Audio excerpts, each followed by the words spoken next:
বন্ধুরা, সুনু ফুটবলারকে তোমাদেরকে অনেক অনেক শুভেচ্ছা।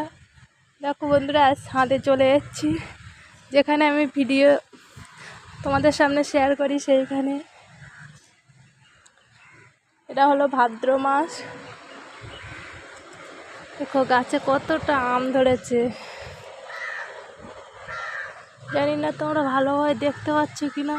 আমার পেছনের ফোনের ক্যামেরাটা অতটা ভালো না, ভেঙে গেছে, এখনো পাল্টাতে পারিনি। দেখো কচি কচি আম ভর্তি হয়ে গেছে। আমি এটা কলম করেছি, জানি না হবে কিনা। যদি হয় তোমাদের সঙ্গে শেয়ার করব।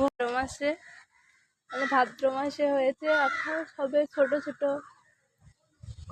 মাথাটা খুবই যন্ত্রণা করছে, তার জন্য তোমাদেরকে ভিডিও দিতে পারিনি। যেভাবে ছিলাম সেইভাবেই তোমাদেরকে একটা ভিডিও শেয়ার করলাম। বাই বন্ধুরা, ভালো থেকো।